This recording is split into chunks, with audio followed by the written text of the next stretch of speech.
Someone pointed out to me that there's a really funny, I think it's funny, it's a really well written blog it's called Bacon Eating Atheist Jew. I'll put the link on the thing. This is actually pretty good. And one of my videos made it on here, my old ones, it's off now. But I just want to respond because he took the time to answer me. That's really nice of him. So he just says like this. I was saying that, when a man holds his penis, like two homosexual men, they hold each other's penis, so it could be that once you're comfortable holding penises, then you're going to be comfortable holding someone else's penis. So he says, first of all, when I do this, I think about women. So how is this any kind of, how is this a gay activity? And then he says, this is the new scientific thing, is that God makes people homosexuals in the womb.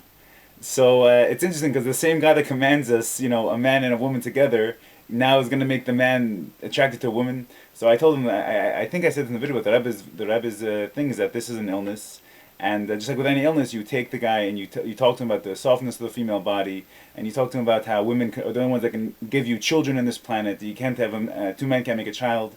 And you talk about how they're soft and caring and sensitive and sweet, and they correspond to your toughness and to your, these are generic and these are more general. But you talk about how the man and women match up. Basically, that's the Rebbe's interpretation. The Rebbe's smarter than me, and the Rebbe's smarter than you. In the words of one time they came to the Rebbe and asked him about how come in the Alter Rebbe Shulchan Aruch it says one thing, but in his Siddur it contradicts himself. So the Rebbe looked at him and he said, "Not sure exactly. But I know one thing, the Alter Rebbe is smarter than me, and the Alter Rebbe is smarter than you." So if the Alter Rebbe says this is an illness, I take it, I believe him. You're free to disagree, of course. I've heard this thing about reducing prostate cancer, and I'll tell you very honestly.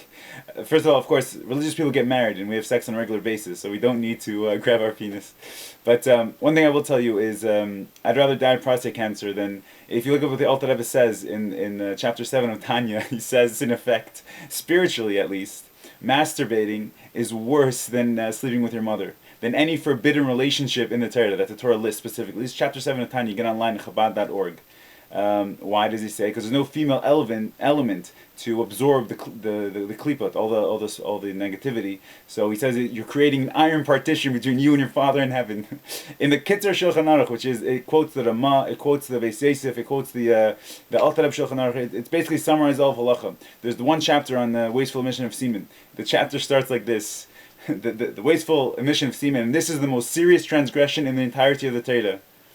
So the rabbis aren't shy about this topic, and the rabbis aren't going to water it down for us. Yes, it feels good, and yes, you feel like a man. Look at me, I can do anything to my own body. But think about it, Chacham. The body is God's. Your soul is borrowing the body. Okay, your soul is borrowing the body for the time, from the duration it's here, and the soul's job is to make the body as refined and godly as possible for as long as possible. So yeah, you could do it, and you could get that 4 or 5 second ejaculation feeling. It's great, but then you've created an partition between you and your Father in heaven. Is that worth it? I mean, what's the big deal here? And he says it takes out of my aggression. Chacham, there's two schools of thought on this, and I'll tell you honestly. One is if you're aggressive, okay, and you take it out, like you use this example. Hello, what about push-ups? What about sit-ups? What about running for a half hour? You think this is a good exercise? With all due respect, how good is that? Do push-ups. You'll take out aggression. And two is if you downplay aggression into your life, the trait itself goes away. So let's say I'm aggressive by nature, and this is a problem to me. I'm too aggressive. So you become more sensitive. You talk slower. You talk softer, and the trait itself becomes refined. And this is how we refine our character traits in general. I really appreciate you putting it. I'm sorry I removed it. It's an old one, but I look forward to any other conversation with you. You seem like a very, very sweet guy. Thank you so much, and may God Almighty bless you in everything that you do.